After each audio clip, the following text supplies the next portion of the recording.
dia, boa tarde ou boa noite.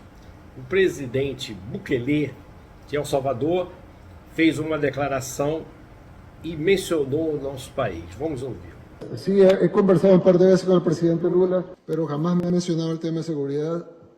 Me imagino que él tendrá su forma de el acercamiento, de abordaje que quiera hacer a la situación. Nunca hemos conversado de ese tema.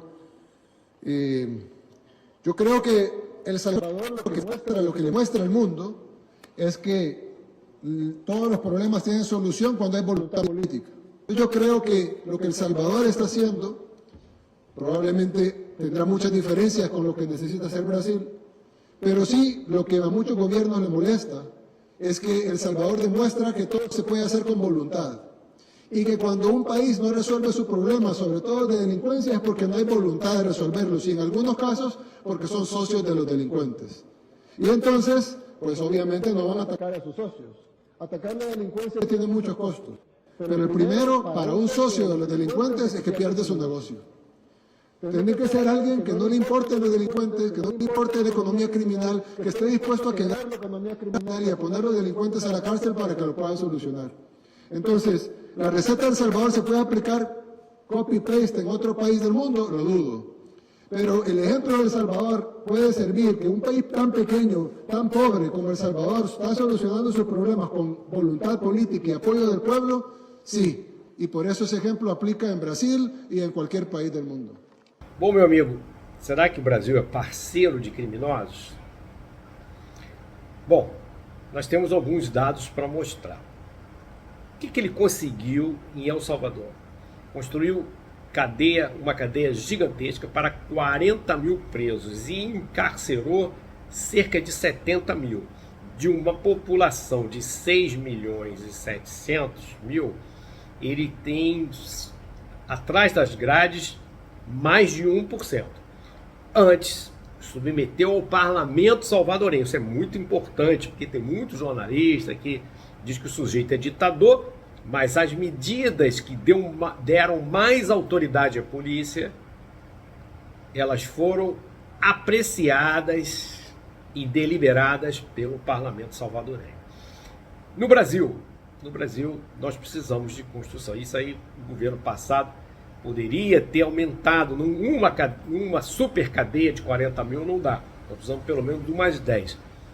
Hoje, o número de presos no Brasil, segundo o ministro Flávio Dino, estão em regime fechado, no presídio, 650 mil e 250 mil com tornozeleira ou em prisão domiciliar.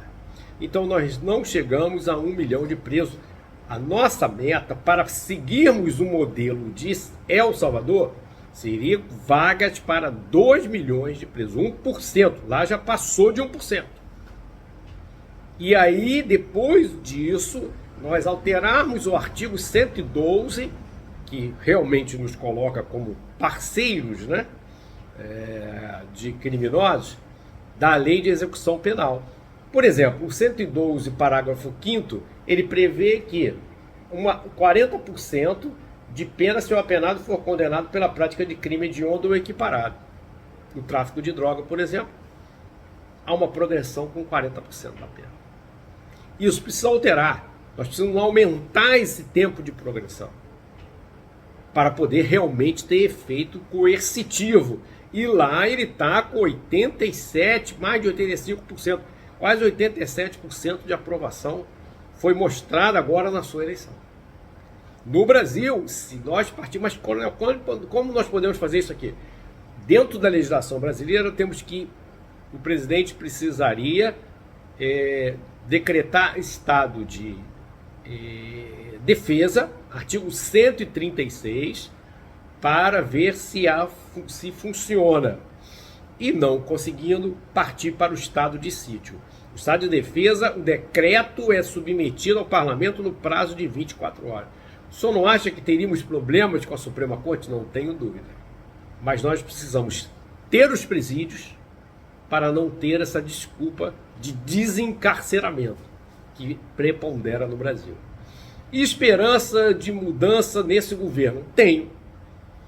Em julho do ano passado, chegou aos Estados Unidos após 10 anos. A América pedia a extradição do general Hugo Carbajal. Ele já está em solo americano.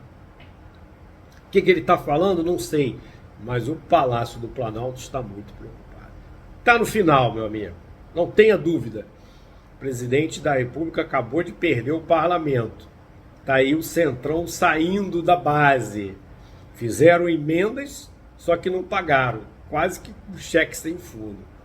Como uma boa parte dos parlamentares, não são todos, são venais, sem generalização, aqueles que apoiaram vão votar contra. Não perca sua esperança no Brasil. Um forte abraço. Fique com Deus.